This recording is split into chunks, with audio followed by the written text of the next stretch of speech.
Among the questions that we received today for this program, there is one of a coordinator of the Network of Light in United States, and she does a very interesting question that touches our heart. She asks if the animal kingdom has a karma, because she has in her care a little dog, and this dog has a cancer, and he has been operated a couple of times, and it comes back as little cancers. That this time is not the bad ones. But if cancer is a disease that purifies and karmic, is a karmic and the one that purifies, how an animal can have cancer? What he did so grave, so serious, that he has to purify himself, because it's a way of us purify ourselves, our bodies and personality. And how an animal that is innocent and can hurt anyone can have a cancer? That's a good question. Well, the animal kingdom as a whole has a karma, as the human kingdom as a whole has a karma.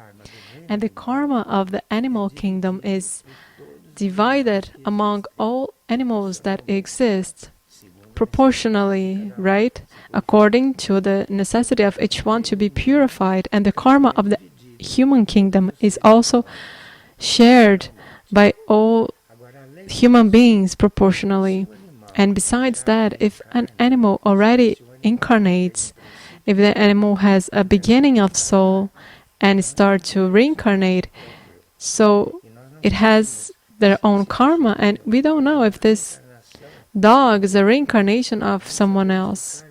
We don't know which karma he brings besides the karma of the animal kingdom, which he shares a part. We have a part of the human karma as a whole, and we have our individual karma, that is the addition of all of the things that we did in all incarnations. Well, the groups of animals and the human groups also have a karma as a group. So we see that there is a lot of kinds of karma. And the animals the same way. If this dog has his part in the animal kingdom, and he must have the part of what he did in other incarnations, because it seems that he's an reincarnated animal. He has a beginning of soul, right?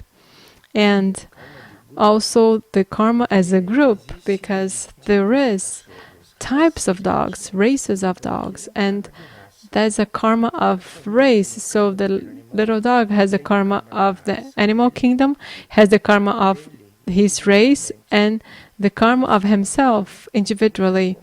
And this is a complex karma already. So we may not know which is the origin of this cancer, if he brought that from the animal kingdom as a whole, because he assumed that in a part of that is a karma for evil that he did in other incarnations. Well, when we are in it, it's not to know which is our part of the human karma or the animal karma. This is not the most important. The most important is for us to assume that karma and look for to balance that. And in the case of the little dogs, the ones that it's their tutors, or the ones that in that moment are the ones that guide them. So those ones eventually may decreed this karma. They can collaborate so that this animal may suffer a little less, not only with some remedy, some medicine, but it's better to give them instead of having very bad pain, or for them to be take care with a lot of love, because especially in the case of animals, love on which you treat them, generally, it's bigger than the suffering that they bring, karmic one. So if a dog as this, he has the karma of having a cancer. If he's end up with you, it's because you have the opportunity of doing good in a greater scale.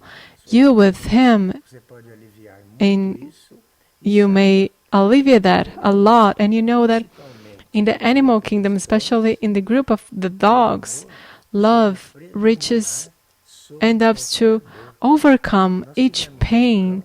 We had a dog here in Figueira who has a little painful end, but he was so well treated, and in those last days he was so well treated, so well accompanied, because he has a person that was with him all the time, and he didn't feel all of that he could have felt, because the animal kingdom absorbs love, and with this he decreases his suffering, and we don't have this tendency. Sometimes yes, but generally we don't. We are a little selfish, and we don't end up to absorb love the same way.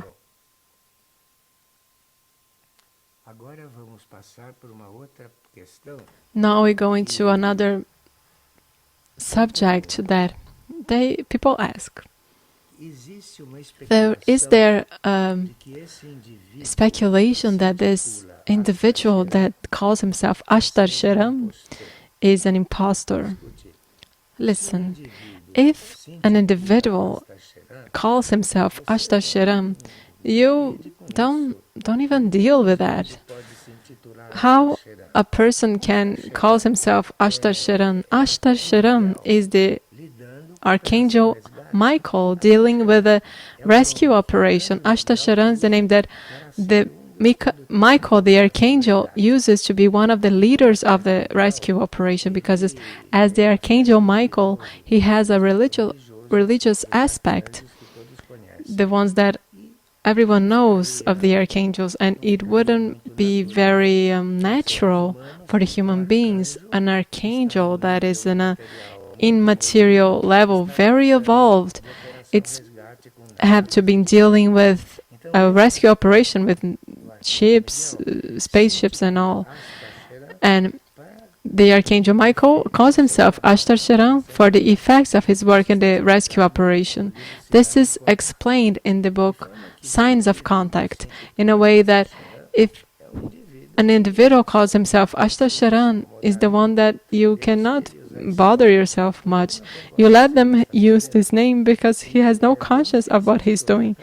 It's as if he calls himself Archangel Michael. Imagine that. Well, he seems that he has already an opinion about this person who calls himself Ashtar Sheran, and I can only confirm this opinion of yours because the names represent sometimes entities as Ashtar Sheran. They represent the entity that is the Archangel Michael dealing with the rescue operation in a way that's name there is this names that has a lot of weight. It's heavy for a human being, and we will have to learn to be more humble. And a person was in a procession, in a pilgrimage of Our Lady of Fatima, and she noticed that crowd was in a line in the end, and everyone touched the image of Our Lady of Fatima. And she then was a little impressed with that. She saw everyone touching the image, and that night she had a dream. And in the dream, while everyone was touching the image, when the hand untouched the image, it brought a part of the cloth of the image, a part of the mantle of the image of Our Lady of Fatima. And she saw that in the dream. And she saw that while people go there and put the hand, the rest of the mantle of the image was getting dirt. So that was trying to tell you that if you saw that, it's because you personally can avoid doing that. So you let everyone to touch the image, dirty the image, but you saw already that you don't have to do it. So you find your way of communicating with the image innerly, or if you have to approach physically with it, you remember that you are contaminating that icon that she is. So you look for getting close, and if possible, do not touch it. This way you are at service of harmony, and you can demand that from everyone because the images are there. For people may solve a lot of problems, including affective problems, loneliness problems, a lot of problems with the contact of this image. In one of this is one of the services that the saints have. And if you are conscious about it, and if you have to touch the image, you can do it the best way possible, but don't do it as almost everyone. With this way, we are not trying to say that you don't touch the images, because images also exist, including for that. But when we have a certain consciousness, we hope to do in another way to solve things, not so materially, because you may have an image before you representing an entity, representing Christ, representing Mary, Saint Joseph, and you respect that image. You don't have that as an icon, you have that as a reminder, as a memory for you to communicate somehow with what is in the essence of the image. Besides, we know that some images exist because when you truly communicate with it, if you're not in contact with a material image, you are communicating with it and you see through the image. This, in your devotional work, it's going to prepare you to change dimension. For example, an image of Christ as the one that Saint Faustina reproduced, that is an open door for other dimensions, but not for you to touch that and dirty the image. Then you are before something that is a door, there's a portal, and if you look to communicate with the essence of that, you may interiorly change dimension. You can go to the dimension where that is really. But these are things that we are going to end up learning as we are devout. You need to be a devotee to experience that. If you don't have the energy of devotion, those things end up being just material aspects. Well, here someone else said that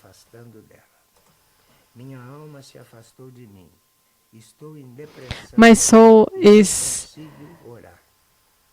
God's far from me. I'm in depression and I can't pray. Well, you know that depression is something that comes when soul is getting distant from us.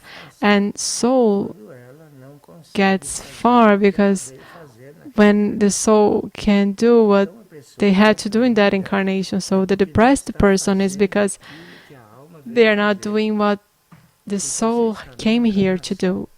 When you are in an incarnation doing what your soul came here to do, there is no depression. Depression is when you are far from what is your task, what was the task of your soul. In general, when we have an attention very focused in our human ego, we end in the depression way, because human ego, when begins to grow a lot, when gives it a lot of importance, it takes the place of the soul in the life of that being. And this way, the soul gets far. And if you look for live as a soul, and do what you came to do here in life, there is no possibility of depression.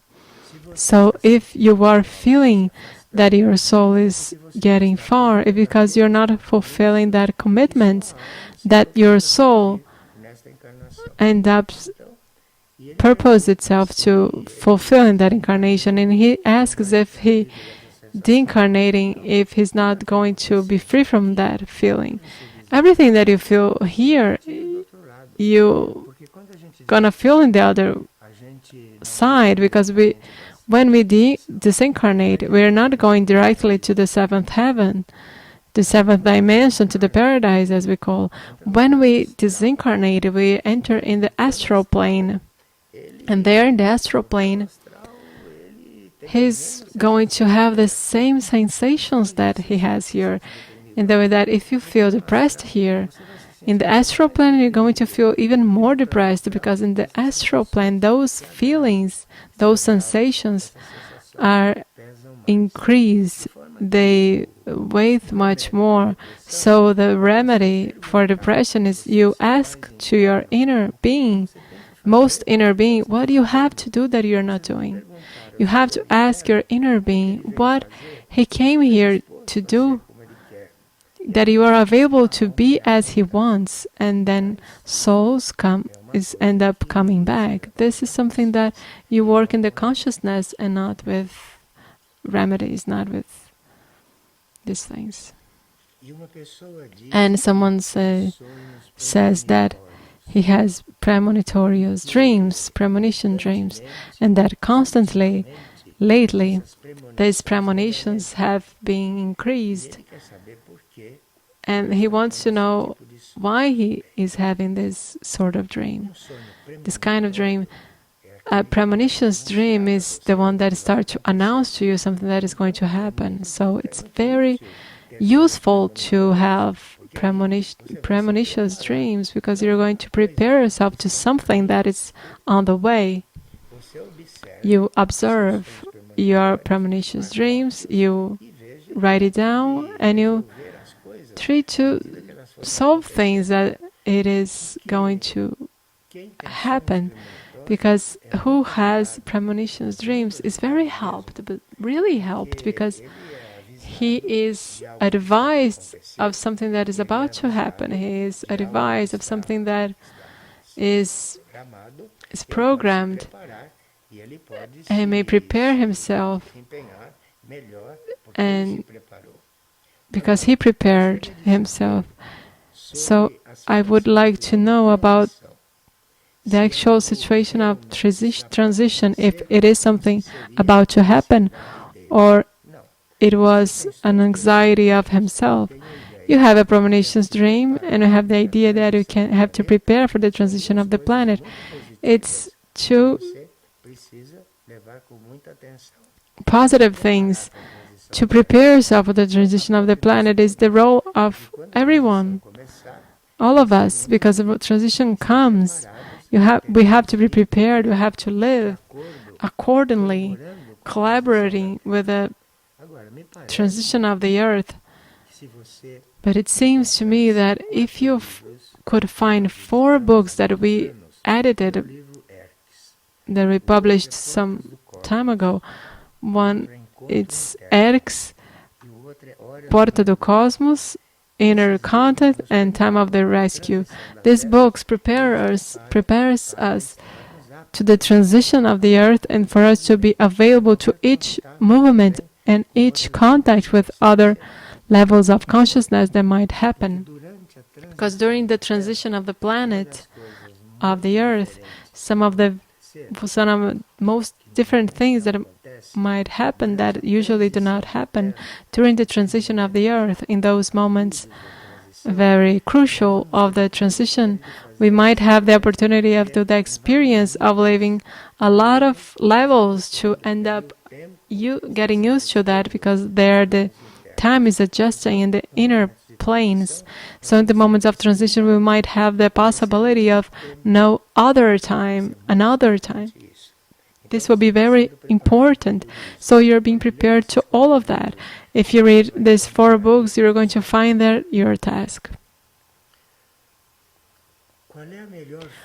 What is the best way to receive new people who are approaching the work? Someone asks. Because people that is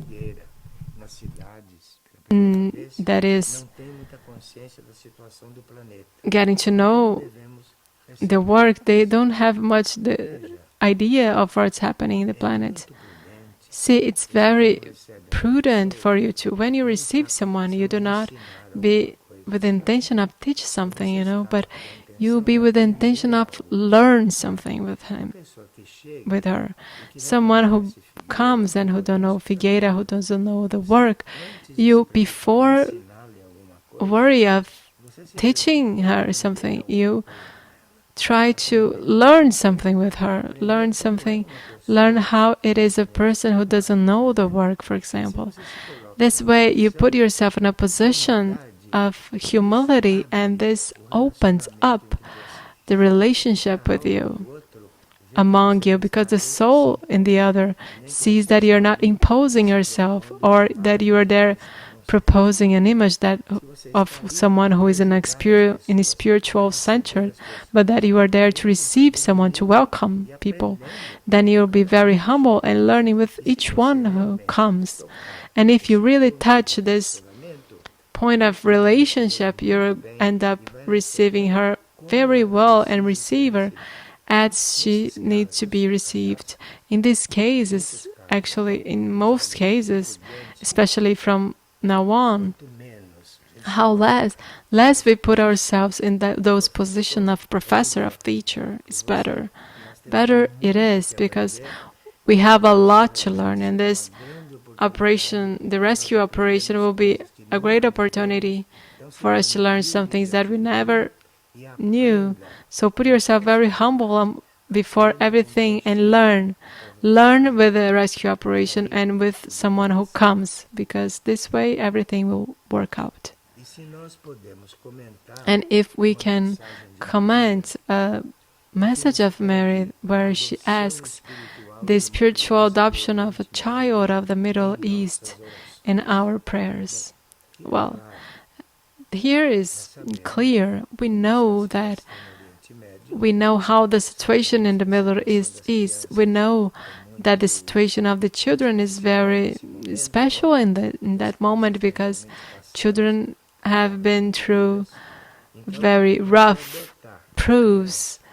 Because if you adopt a child of the Middle East in your prayer, that means that you in your prayer will save that place and that energy and dedicate that to the children that are there. You don't have to learn which children and what's happening. You, when you pray, you present to God your prayer and you offer that to the situation of the children. And this way you will be adopting someone in the Middle East. Adopting the point of view of the prayer. Here someone asks, the consciousness of our personality, the consciousness of our soul, the consciousness of our spirit, is this one only consciousness, or is it that each level of that has their own consciousness? Well, we are consciousness, right? We are consciousness, and as consciousness, we are a whole. And the whole of our consciousness is the consciousness of every part of our bodies, So that is the whole. And our physical body has their material consciousness. Our astral conscious body has the body consciousness, the astral consciousness. Each level has their consciousness limited to that level, and all of them together forms the human consciousness. So us as a personality, for example, we may be of a odd ray, and as a soul we may be in an even ray, maybe of a second ray. As a spirit, we may be from the first, for example. So our being has different rays, has different energies. And why does we have so many different energies? Because the energy may form one only energy, a synthesis energy. The problem of our bodies, each one of their energies, the problem for them is to unite themselves. The energy of one help the energy of the other. So this way the energy of the soul, the energy of the monad unites to that, and one day we're gonna be a complete being. A complete being means that it's a being that ends up having that impression that he is one only consciousness, and then he's aware in all of that planes. So there is no danger that the body does something that the mind doesn't want. There is no danger for the emotional feel something that the mind feels ridiculous, as is this human construct that we see every day. So there, the accomplishment of the being is this union of all of these energies in all of the level of consciousness, and the highest level of consciousness, that in our case would be the monad.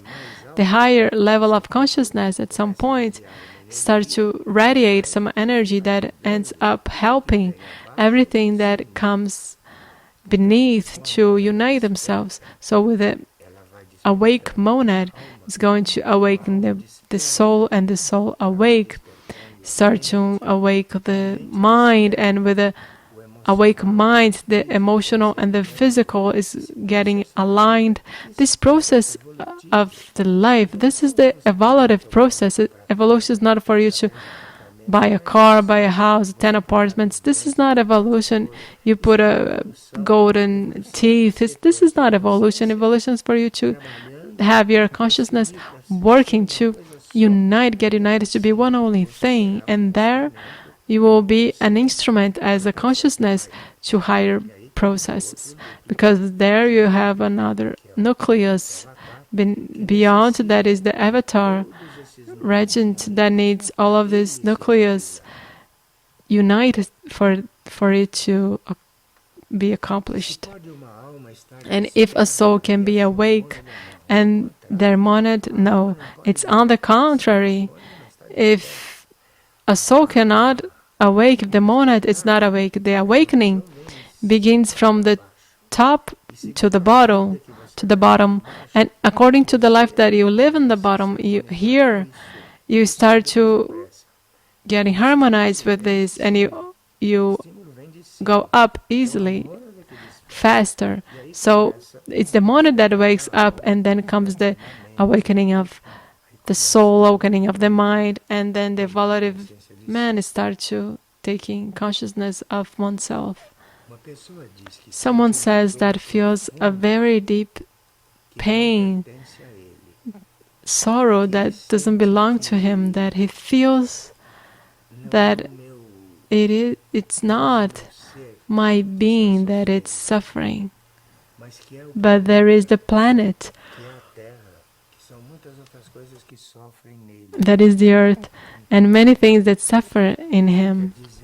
That means that it came the moment for you to pray for those things, for you to start praying for the planet, start praying for humanity, start to pray for what is collective. Wide your prayer, wide your praying movement. Instead of praying for yourself, you're praying for the planet, you're praying for humanity. And then if that is really effective, if you're really doing that, if that's really something real for you, and if your monad and your soul wants that, then you are going to start feeling each time that you pray this, or even when you don't pray, you're going to start to feel inside of certain proportions the pain of the planet, the pain of the humanity. And they say that the pain of the planet is a very rough, crucial pain because of the things that we do here. So you, in your work of prayer, you're going to reach a point to feel the pain and start praying for that. And you know that your prayer is being effective, because by feeling a prayer and started praying, the pain is going to decrease, and you realize that you suffer a lot for that moment, and then pain starts to decrease in you. So the pain is having an effect. So it's an infinite path of the prayer. It's a very interesting path, and people do not know what they are losing if they not pray well, of mechanically pray, or don't even think about what they are praying. This is a path that has an infinite development at the point of you feel that your prayer is being effective for something, and then eventually offer your prayer to what is most in need. So then you became really a prayerful being. Someone is asking about the use of hallucinogenous things, and he is saying the example of some ancient cultures, spiritual ones, that use certain types of hallucinogens for the spirit to evolve. See, that in ancient times existed in this way because men did not have a mind that could develop at the point of reach other planes by itself. So in that time, so that men that were very materialist could notice that there is other planes of consciousness, that there is other levels of life. So the wise ones, or the ones that directed the process, gave them little doses of hallucinogenous substance so that they could reach other states of consciousness, so that then they were convinced that there is other states of consciousness. Then the instructor not end up drugging them. The instructor taught them that there is other states of consciousness, and then led them to these states of consciousness, not through hallucinogens, but through the practices that they used in that time. That in that time it was normal, but today it's not like that. Today to use hallucinogens is a backward thing. Because today you have to enter in other planes, you have to feel other levels of consciousness through your work of concentration and of interiorization and development of your mind. Because today, to take hallucinogens is to go backwards a lot of time ago, when we didn't have the mind to do meditation, concentration, reflection. We didn't have that possibility. Man was semi-animal, so they used hallucinogens, the ones that were more ignorant, so that they could see that there is an astral plane and there is an interior plane through the hallucinogens. But today, these days, this is very outdated, because that could mean for you to enter artificially in another state of consciousness. And when you enter artificially in another state of consciousness, you are not prepared to enter there. So if you end up knowing an astral plane through hallucinogens, you're not prepared to be there. You are there artificially. So you are there defenseless. Everything that appears in the astral plane and attack you, you don't have how to defend yourself, because you're there not prepared. You're not there because you matured. You're there because you took hallucinogens, and what happened there you cannot control. So that hallucinogens today is very absolute things, is a thing to absolutely exclude, because we have to reach that is with the effort that the bodies that we have and of our structure.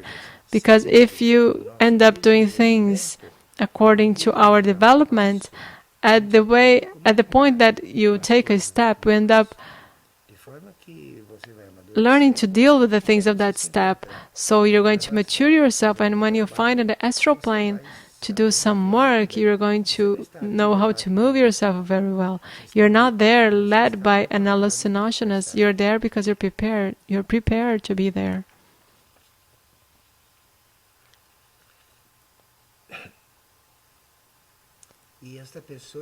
And this person is saying that if the use of candles, incenses, and chantings of musical instruments has to deal with this hallucinogenous, if this is a way of hallucinogenous. No, these are traditions. Those are traditions that do not come from that. They are traditions that come from a religious way. They are all traditions that has in themselves a certain result, including physical, because when you light up an incense, for example, that prepares the environment, that prepares in a lot of levels of that environment, and it does that certain energies that has a free circulation. As a candle, if really lit up with consciousness, that candle is showing for the environments for the place where they are, where it is. It shows that your soul is lit up, that your soul is alive, and many things that is in that environment. A lot of little spiritual beings that are in those environments can see a lit up candle and realize something there, and without the lit up candle, these beings are not being contacted. So that in the spirituality are examples that we use to emphasize some situations that are not hallucinogenous, as the canticles and the musical instruments. And if we are inside of a choral or inside of a liturgy doing something, doing a canticle, if that canticle is harmonious, if that canticle is really ordained, if that canticle is very conscious, that attracts the presence of many elementals, positive elementals. They were attracted by the canticle that ends up there taking advantage of that balance, that environment. So if we have the opportunity of having chorals and liturgies, if we are conscious of what those things are, if we are conscious of what is happening, we might be doing a work, a very evaluative work, very much beyond the one we think we are doing. It goes much beyond that.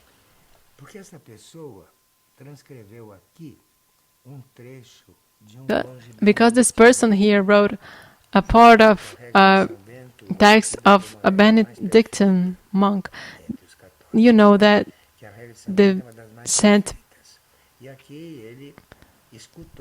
Benedict is one of the most perfect law, and he's writing here that to meditate, it's only about to concentrate the mind to God, align the vertebral column with the head,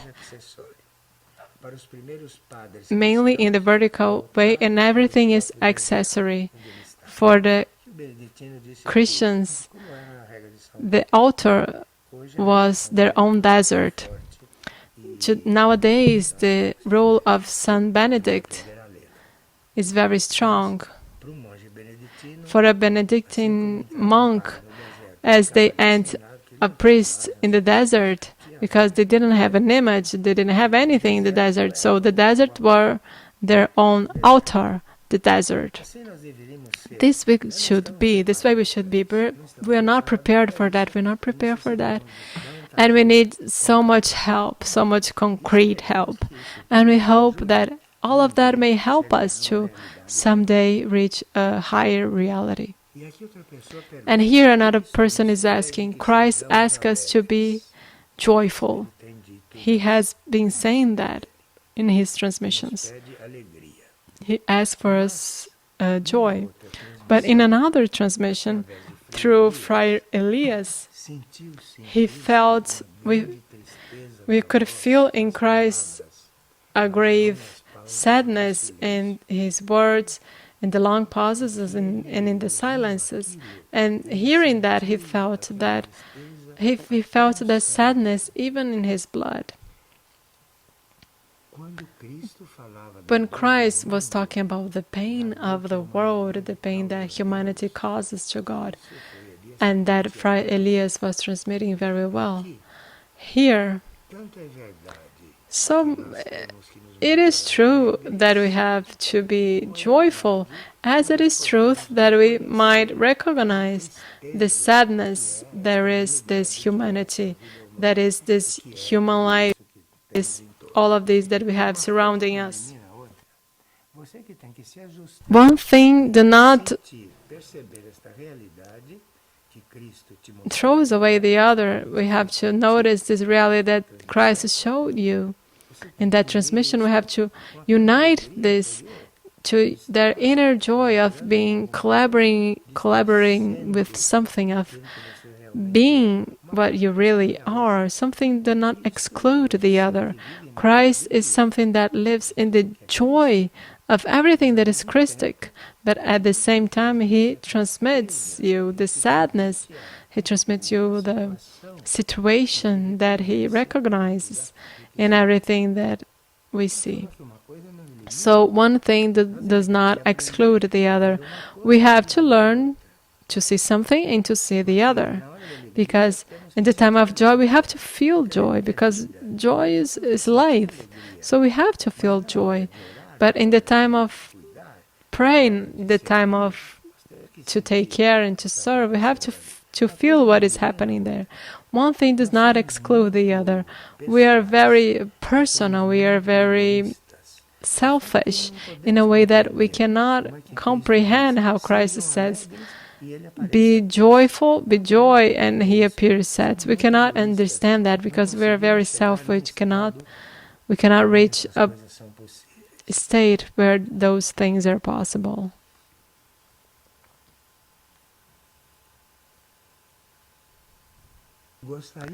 I would like to share a comment about the difficulty that some people have of becoming vegetarian, and she asks me to transmit this message to everyone who is listening. And she says, I am vegetarian for a lot of years, but I had difficulties also because I was created eating meat as a child. So I decided to do it gradually, and taking first the red meat, then the meat of birds, and then of fish. So now I do not have any more meat in my food. When I tried to do it at once, I could not maintain it. So he started to do it in a short way. It doesn't exclude that the one that has success, taking first the red meat and then the red of the birds, the meat of the birds, and then the fish meat, the body is going to adapt him because those meats are more or less strong. So the organisms end up adapting. But if the person has a first ray monad and decides to be vegetarian, this person can stop eating meat from one day to the other and not even feel the will of eating meat. And it depends of the ray of the mind and the will of the person. If she doesn't want to eat more corpses of animals, he wants to follow the commandment not to kill. If she has that very accomplished inside of her, their organism is going to give the substitution of all of that, because inside of us there is also a hidden chemical. In our bodies, there is not just the chemical that you deal in the lab. In our bodies there is a hidden chemistry.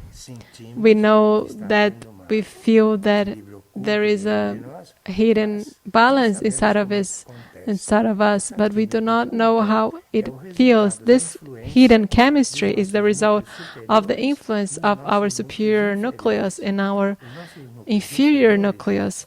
Our nucleus inferior, the mental, the emotional, and the physical, ends up to going through this chemistry that is not material and that transforms themselves. But there are beings that not only transform themselves, but they transfigure.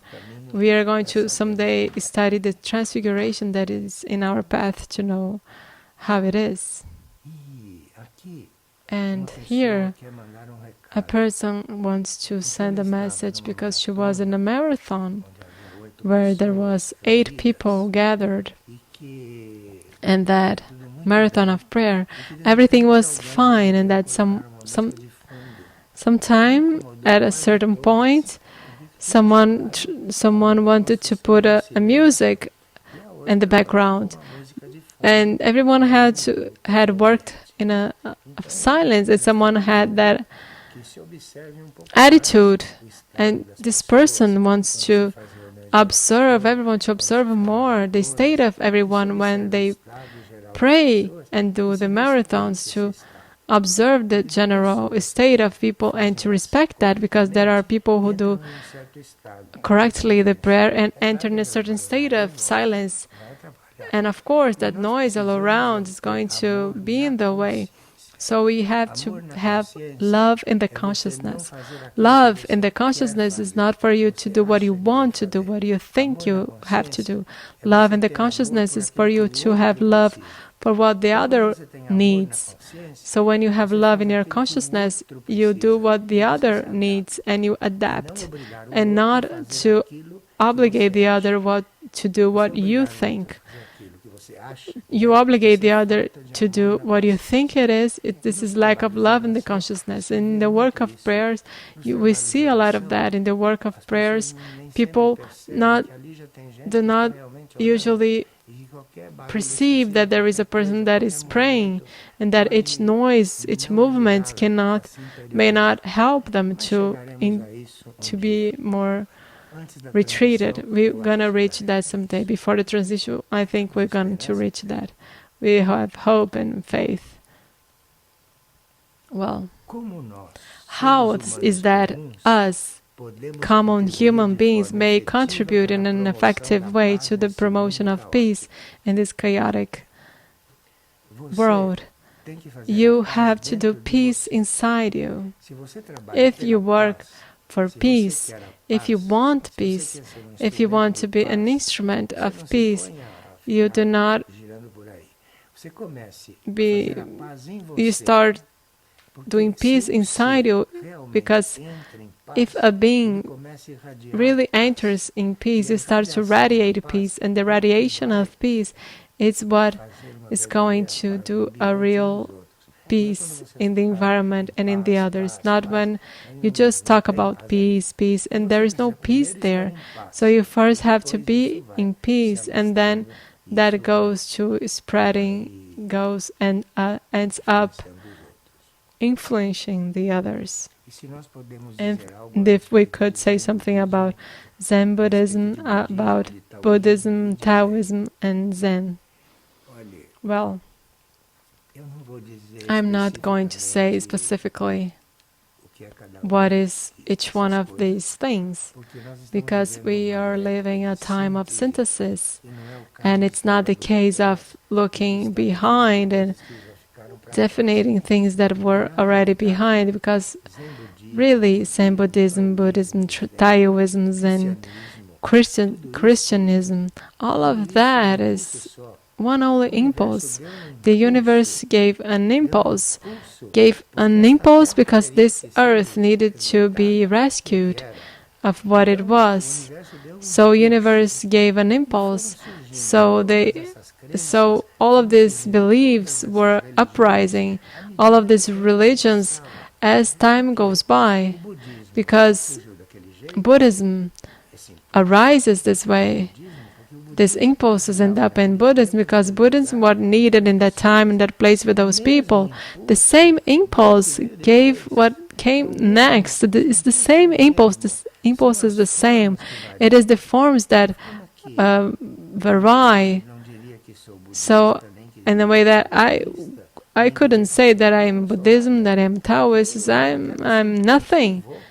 I take this impulse and I go. Understand? So, humanity is very different. Each one has their way of knowing.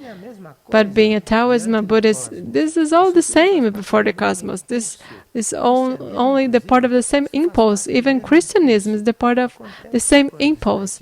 But it happens that when you take this impulse, men take this impulse and do the things that they do. So you have religions, this religion, that religion. That is the things of men did with the impulse. So you take the impulse and you go. And how many incarnations we might have inside of the Buddhism to end up being what we are today? How many incarnations we have in Taoism? I don't know.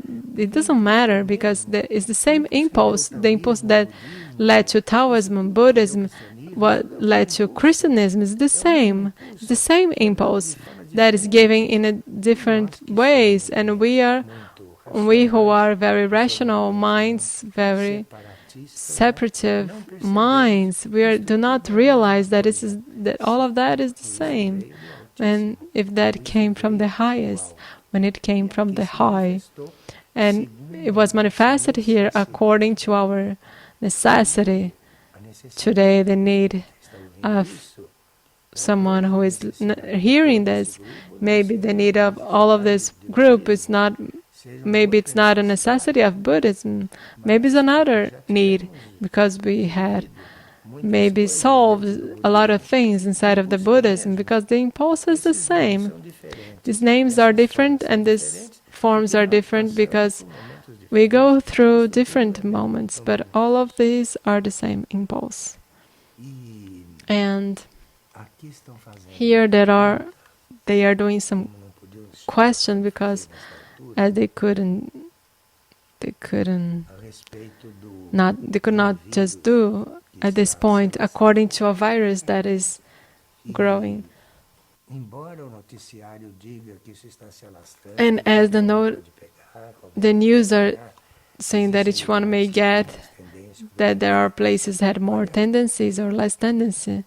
Look, mostly when it's about so grave things, what is worth is the karma of each one. So a mosquito may bite you like 10 times, and if it's not your karma, you're not getting the disease. We have to have our mind in the real and not be in this wave of artificial things that the communications spread around.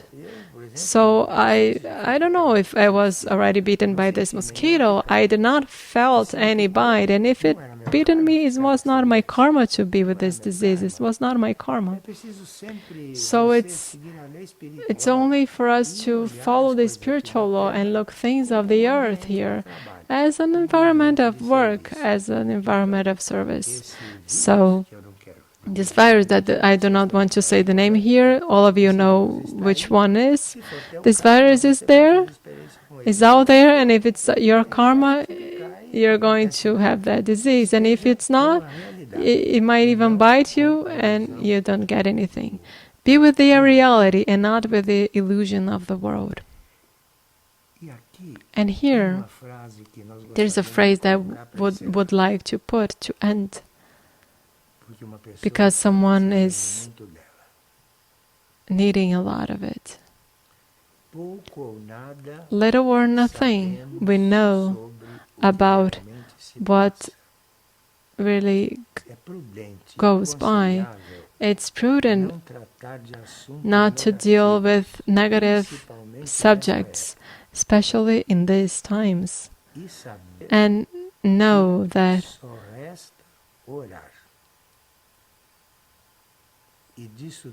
what is left to us is just pray. And we are warned. For us, it's just to pray. Literally, it has been said that. And to exclude any curiosity about things that had not been discovered yet, and not to mistake cosmic mercy that is descending above everything with our individual facts brought by our karmic reality.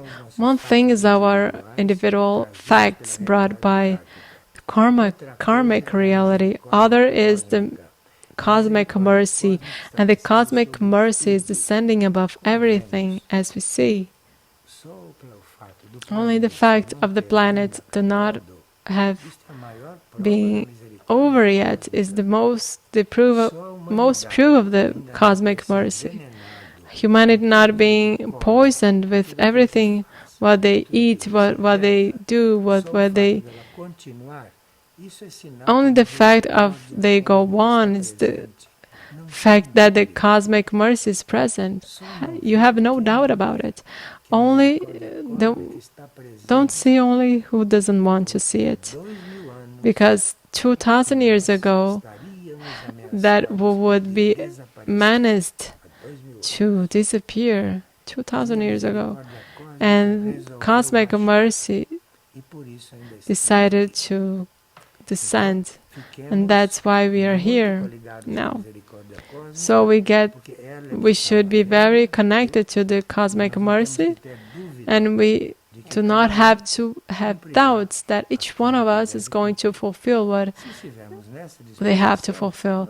And if we are in this energy, everything will happen the right way. There is no problem.